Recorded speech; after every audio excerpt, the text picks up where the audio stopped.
بسم اللہ الرحمن الرحیم اللہ الذی انزل الکتاب بالحق والمیزان وما یدریک لعل الساعة قریب۔ اس آیت مبارکہ میں جو سورۃ الشورى کی آیت نمبر 17 ہے، رب تبارک و تعالی نے ارشاد فرمایا ہے کہ اللہ ہے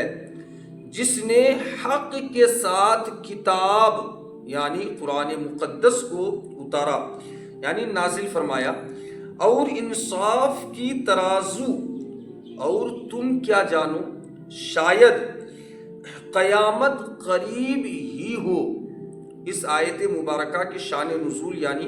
رب تعالی نے اس آیت مبارکہ کو کیوں نازل فرمایا کہ نبی کریم علیہ الصلاۃ والتسلیم نے جب قیامت کا ذکر فرمایا تو مشرکین نے جھٹلانے کے طور پر کہا کہ قیامت کب قائم ہوگی۔ اس کے جواب میں یہ آیت نازل ہوئی اور گویا کہ فرمایا گیا اللہ تعالیٰ نے تمہیں عدل کرنے اور شریعت پر عمل کرنے کا حکم دیا ہے، لہذا تم قرآن پر عمل کرو اور عدل کرو، یعنی انصاف کرو۔ عدل کا معنی انصاف ہوتا ہے۔ اس سے پہلے کہ تم پر تمہارے حساب اور اعمال کا وزن ہونے کا دن اچانک آ جائے۔ یاد رہے کہ اس دنیا کا جو عرصہ گزر چکا ہے، یعنی جتنا دن رب تعالیٰ نے جب سے دنیا قائم کی ہے، بنایا ہے، تب سے لے کے اب تک جتنا عرصہ گزر چکا ہے، یا تو یوں کہیے کہ حضور صلی اللہ تعالی علیہ وسلم پر جب یہ آیت مبارکہ نازل ہوئی تب تک جو ہے جتنا کا عرصہ پہلے گزر چکا، جتنا دن پہلے گزر چکا، اس کے مقابلے میں وہ عرصہ بہت کم ہے جو اس دنیا کا باقی رہ گیا ہے۔ جیسا کہ حضرت عبداللہ بن عمر رضی اللہ تعالی عنہما کے بارے میں مروی ہے کہ آپ عرفات کے مقام پر ٹھہرے ہوئے تھے۔ جب سورج غروب ہونے لگا، کہ جب سورج ڈوبنے لگا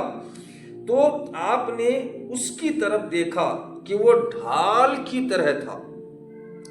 یہ دیکھ کر آپ بہت شدید روئے، اور یہ آیت اللہ الذی انزل الکتاب سے لے کر القوی العزیز تک آیت آپ نے تلاوت فرمائی۔ آپ کے غلام نے عرض کیا کہ اے عبد الرحمن، میں آپ کے ساتھ کئی مرتبہ کھڑا ہوا ہوں، لیکن کبھی آپ نے اس طرح نہیں کیا کہ آج آپ اتنا کیوں رو رہے ہیں، وجہ کیا ہے؟ آپ نے فرمایا مجھے تاجدار رسالت صلی اللہ تعالی علیہ وسلم کی یاد آ گئی، یعنی حضور صلی اللہ تعالی علیہ وسلم کی یاد آ گئی۔ وہ حضور صلی اللہ تعالی علیہ وسلم اسی جگہ کھڑے تھے اور ارشاد فرما رہے تھے کہ اے لوگوں، تمہاری اس دنیا میں سے جو کچھ گزر چکا ہے اس کے مقابلے میں جو باقی ہے وہ اس طرح ہے کہ جو وقت آج کے دن گزر چکا ہے اور جو باقی ہے۔ اور ایک حدیث پاک میں حضرت انس رضی اللہ تعالی عنہ سے مروی ہے کہ حضور صلی اللہ تعالی علیہ وسلم نے ارشاد فرمایا دنیا کے جانے اور آخرت یعنی قیامت کا دن، دنیا کے جانے اور آخرت کے آنے کی مثال اس کپڑے کی طرح ہے جو شروع سے آخر تک یعنی پورا کپڑا پھٹ چکا ہے اور آخر میں ایک دھاگے سے لٹکا ہوا ہے، یعنی پورا کپڑا تار تار ہو گیا ہے، پھٹ چکا ہے، صرف ایک دھاگا اس کپڑے کا سلامت باقی ہے جس سے وہ کپڑا لٹکا ہوا ہے۔ وہ دھاگا جو ہے تو عنقریب کبھی بھی ٹوٹنے والا ہے۔ یہ مثال اس دنیا کی ہے۔ اور ایک حدیث پاک میں ہے کہ حضرت عبداللہ بن مسعود رضی اللہ تعالیٰ عنہ اس کے راوی ہیں کہ حضور صلی اللہ تعالیٰ علیہ وسلم نے فرمایا اللہ تعالیٰ نے ابتدا سے لے کر کے یعنی شروع سے لے کر کے انتہا تک یعنی آخر تک پوری دنیا کو تھوڑا بنایا، اور اب اس میں سے جو باقی بچا ہے وہ تھوڑے سے بھی تھوڑا باقی ہے۔ رہ جانے والے کی مثال اس حوض کی طرح ہے، اور جو اس میں باقی ہے اس کی مثال، اس دنیا کی عمر جتنی باقی ہے اس کی مثال اس حوض کی طرح ہے جس کا صاف پانی پی لیا گیا، اور اس کی تہ میں موجود گدلا پانی یعنی جو گندا پانی ہے وہ صرف تھوڑا سا حوض میں باقی ہے، باقی تمام لوگوں نے پانی کو پی لیا۔ اس سے آپ اندازہ لگا سکتے ہیں کہ اس دنیا کی عمر صرف کتنے دنوں کے لیے ہے اور کتنا دن اس دنیا کی عمر باقی ہے۔ اور ایک حدیث پاک ہے، یہ حدیث تو میں انشاءاللہ عزیز آپ کو جو بیان کروں گا انشاءاللہ عزیز آخر میں بیان کروں گا۔ سب سے پہلے حضرت عبد الرؤوف مناوی رحمۃ اللہ تعالی علیہ کا تو اس کی شرح میں کیا تحریر فرماتے ہیں آپ کے بارے میں کہ علامہ عبد الرؤوف مناوی رحمۃ اللہ تعالی علیہ اس کی شرح میں فرماتے ہیں، یعنی دنیا کی مثال اس بڑے تالاب کی طرح ہے جو پانی سے بالکل بھرا ہوا ہے، اور اسے انسانوں اور جانوروں کے پینے کے لیے بنایا گیا ہے۔ پھر پانی پینے والوں کی کثرت کی وجہ سے، یعنی زیادہ لوگ زیادہ جانور ہونے کی وجہ سے اس کا پانی کم ہونا دھیرے دھیرے شروع ہو جاتا ہے، یہاں تک کہ اس کے تہ میں یعنی آخر میں کیچڑ ہی باقی رہ جاتے ہیں اور تمام پانی ختم ہو جاتا ہے جانور اور انسان کے پینے سے، جس میں جانور لوٹ پوٹ ہو جاتے ہیں، یعنی جانور جس میں کیچڑ میں تو لت پت ہوتے ہیں۔ تو عقل مند انسان کو چاہیے کہ وہ دنیا پر مطمئن نہ ہو، یعنی دنیا پر اطمینان نہ حاصل کر لے، اور نہ ہی یہ بات واضح ہو جانے کے بعد کہ دنیا دھوکہ کھانے کی جگہ ہے، یہ بہت جلد زائل ہو جانے والی ہے یہ دنیا، اور اس کا اچھا حصہ گزر چکا ہے اور موت ضرور آنی ہے۔ اللہ اکبر کبیرہ، کتنی پیاری باتیں ہیں۔ اب جو حدیث پاک میں پیچھے بیان کرنے والا تھا اس کو اب سنیے حدیث پاک کہ حضرت جابر رضی اللہ تعالی عنہ سے یہ حدیث پاک مروی ہے کہ حضور صلی اللہ تعالی علیہ وسلم نے فرمایا، جن چیزوں میں مبتلا ہونے یعنی جن چیزوں میں مبتلا ہونے کا میں اپنی امت پر، حضور صلی اللہ علیہ وسلم نے فرمایا کہ جن چیزوں میں مبتلا ہونے پر میں اپنی امت پر خوف کرتا ہوں یعنی ڈرتا ہوں، ان میں سے زیادہ خوفناک نفسانی خواہشات ہے اور لمبی امید ہے۔ نفسانی خواہش بندے کو حق سے روک دیتی ہے، اور لمبی امید آخرت کو بھلا دیتی ہے۔ آج کل زیادہ تر یہی ہو رہا ہے کہ ہم لوگوں نے یہ سمجھ رکھا ہے کہ ہم لوگوں کی عمر ابھی بہت باقی ہے، ابھی ہم بچے ہیں، ابھی جوانی کو پہنچے ہیں، ابھی نوجوان ہیں، تو ہمارے ساتھ کچھ نہیں ہو سکتا۔ یہ لمبی امید ہے جو ہمیں آخرت کی یاد نہیں آنے دیتی، ہم آخرت کو بھول جاتے ہیں،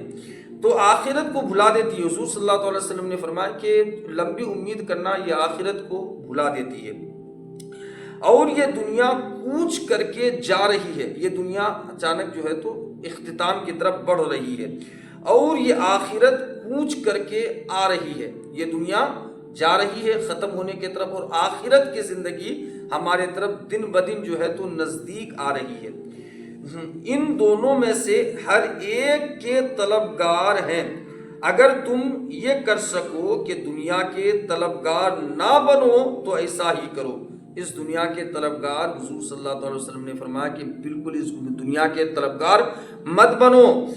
کیونکہ تم آج عمل کرنے کی جگہ میں ہو، یہ جگہ دنیا دار العمل ہے،